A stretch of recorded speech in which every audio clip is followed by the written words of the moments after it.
Welcome back to another Bourbon Santa video. Today we're going off the deep end in Tequila Town. This is an extra Añejo Addictivo Tequila. Now I know that I have done Addictivo before and talked about their business model and how they want to be the tequila that gets everybody into tequila. And that's on their lower end stuff. Now they have these higher end products that are more for the tequila people to try.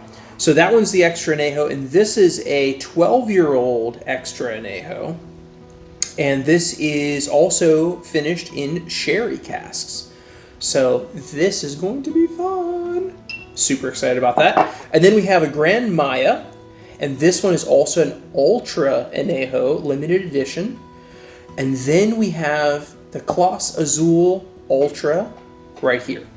So we have a really wide range of priced tequilas here, all the way from like under $200 to over $1,000. So we're going to go through them and see how they compare to each other. I'm very excited about this. So first we'll go with the extra Añejo Addictivo.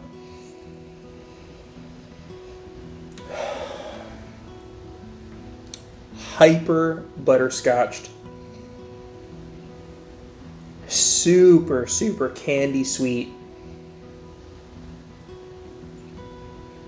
If I had to bet, they are still adding the caramel and agave to this. This is not a pure tequila, if I had to bet from the nose. It's hyper sweet. But wow, smells outstanding. I'm going to go ahead and taste it as we go through these. Oh yeah. Oh yeah. That's a mixed drink on its own. Holy smoke, that's good. It's super, super sweet. Very caramel.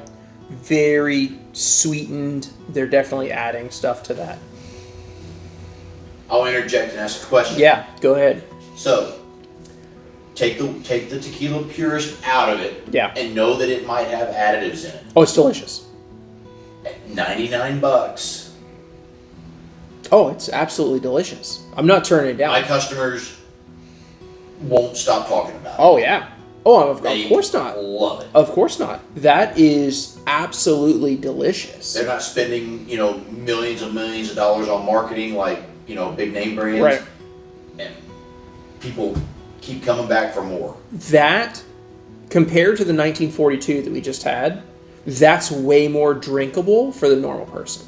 For the average normal person who just enjoys drinking tequila straight or making a margarita or whatever, that's absolutely just delicious. I mean, that's just delicious.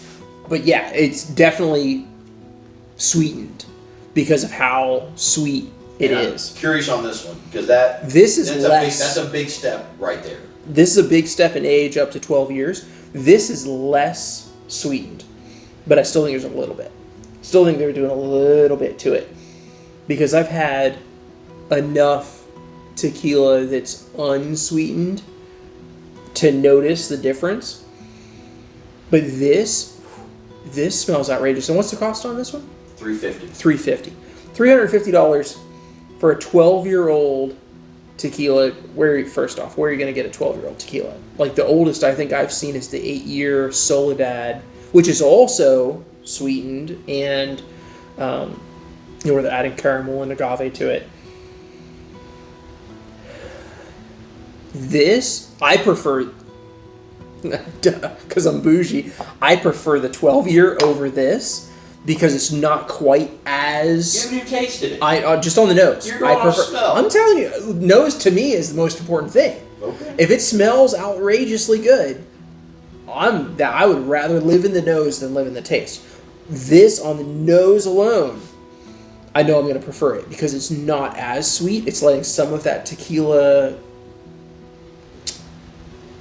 earthiness, herbality through that sweetness, but it's still very sweet. So,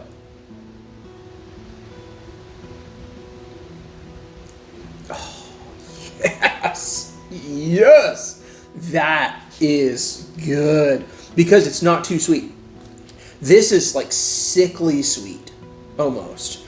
This is sweet, but it's still letting through some of that earthiness and that char, and this actually gets a bit smoky compared to that. We smelled it. Yeah, not quite like a mezcal, but towards that direction.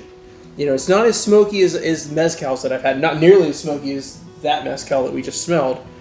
That's on a different level. But this is a bit smoky and not quite as sweet. And oh my god,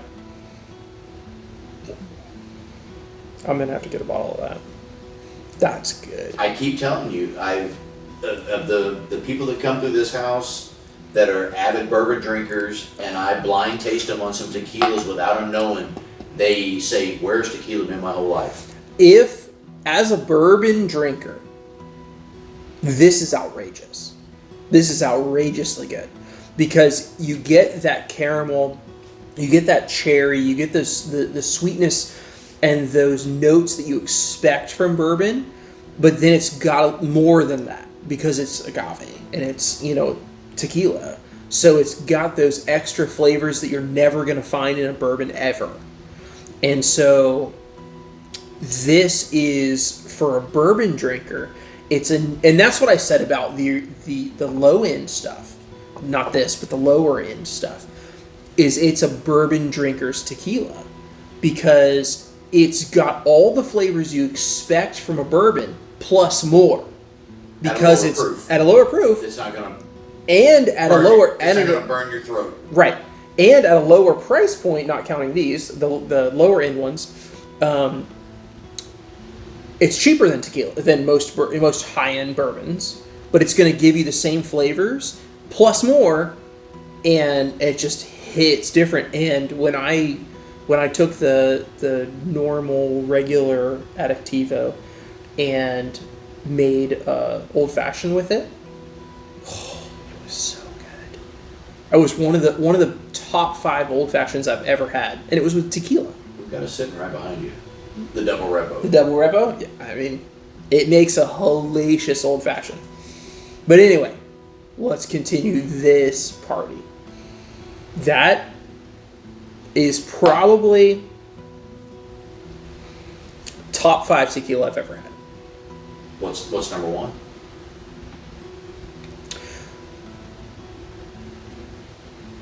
Number 1 was a mixed finished. It was sherry and rum and something else finished. I can't remember the name of it. I have a bottle of it at home. It's outrageous. Like a $300-ish bottle. Okay. And it was my favorite that I've ever had. And this competes with it.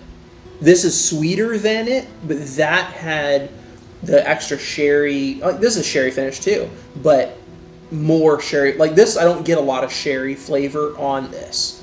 Like after that Macallan 25 year that we just had with, you know, raunchy sherry flavor in it, I don't get a ton of sherry flavor here, but this is finished in or aged in sherry barrels, but it's light. It's very light, very nuanced amount of sherry. It's not big sherry. And the other one that I've had that was my favorite is a little more of that sherry flavor.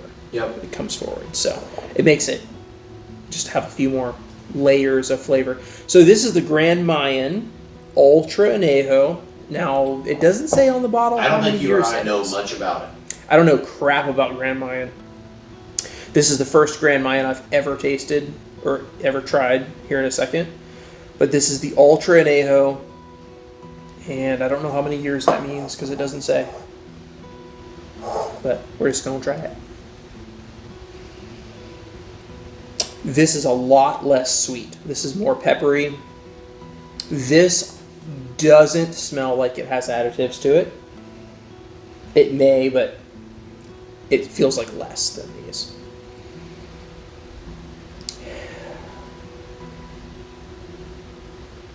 There's a kind of the way a rose smells. You know how, Andre 3000 said it best when he said that roses really smell like poo-poo. This has a bit of a rose smell, like the rose petals smell to the nose, and pepperiness. But then at the same time, it's also sweet and kind of like peppery, like not peppery as in black pepper, but like jalapeno peppery behind that, like spiciness. Let's see how it tastes.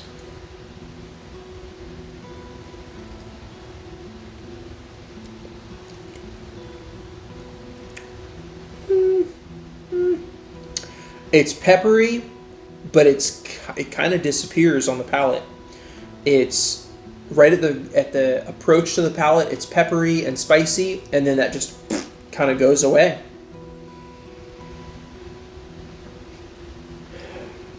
I think I'd pass on this one. You know why? Why? Tell me.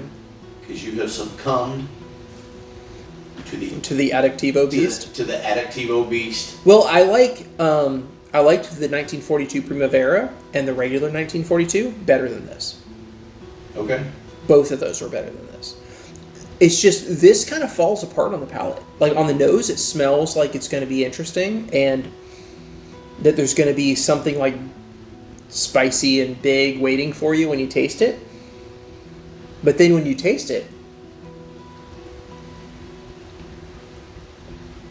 it's all on the front of the, very, very front of the palate. And then it just goes away.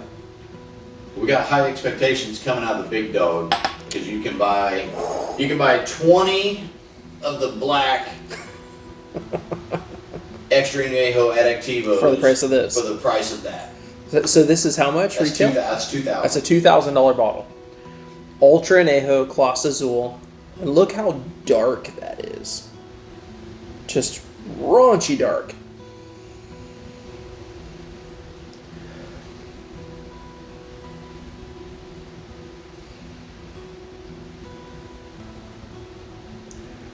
Why does it smell like rum? Because you're going to love It smells like rum. Because you're going to love it. Seriously, it smells like Foursquare. Like, if you'd put this in front of me and told me to smell this and didn't tell me anything about it, I would have guessed this was Foursquare. It smells like Foursquare rum.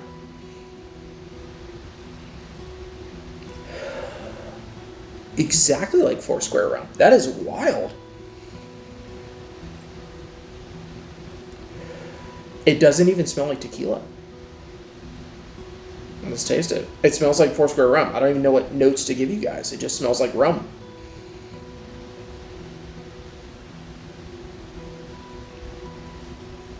Oh, shut the fuck up. Seriously? What the...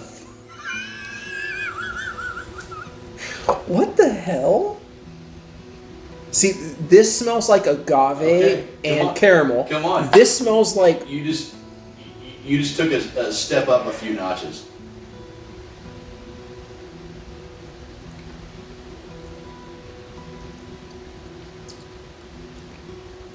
The agave shows up on the palate. The agave, like that it's agave tequila. Not that they've added agave. I'm not saying that. That's not what it feels like.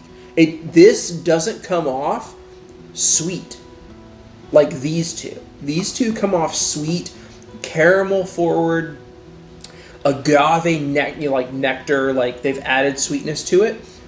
This is not sweet, but this is outrageous. Like who and how and what? After tasting it on the nose, it's reminding me of some like wine finishes. In addition to that Foursquare rum note that I was getting.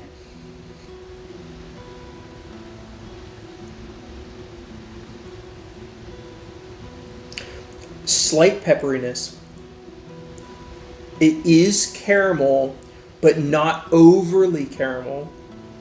It's very sweet, but not feeling hyper sweet or like overly sweetened. That's stupidly good. That's the only responses I've ever got. Blind tasting on people. They have been mind blowing. Now, I love the regular Clase Azul Reposado. I love it.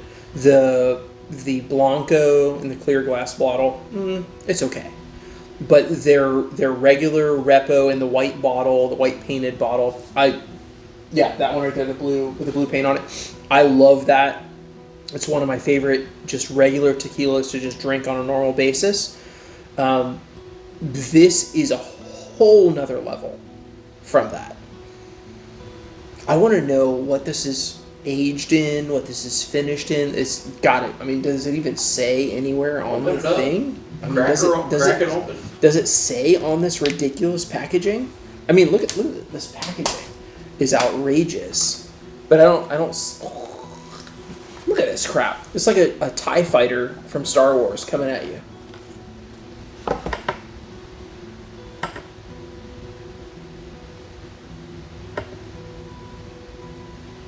It doesn't say. It's just extra añejo, pure agave, ultra premium. It doesn't say. I would bet, from tasting this, that it's finished in some unicorn tears, some unicorn casks, there's so much rum flavoring, not flavoring, but so much rum flavor on it that I'd be shocked if there's not some part of this that was finished in rum. It's possible that part of this was in sherry cask, because there's also some winey notes that I kind of get on the nose and on the palate. That's ridiculous. Top 5. Absolutely. Top 5, if not, this may have just won my top 1. I might have to bring my other bottle from home and try these head to head, because this may be the best tequila I've ever had. We can set a ring up and go head to head. Rock'em Sock'em Tequila. So, overall, this is absolutely freaking outrageous. The 12-year Addictivo. And the Ultra Anejo Clase Azul is just stupidly good. The Grand Mayan, I've always heard really, really great things about it, and honestly, this one kind of disappointed me. I wasn't blown away by this. This one is also very good, but if I was going to choose between the two, I would get that one. But if I had $2,000 to dump on tequila, I'd be dumping it on that, because that is stupid good. Until next time, I hope you guys have a great day and drink more tequila. Just saying.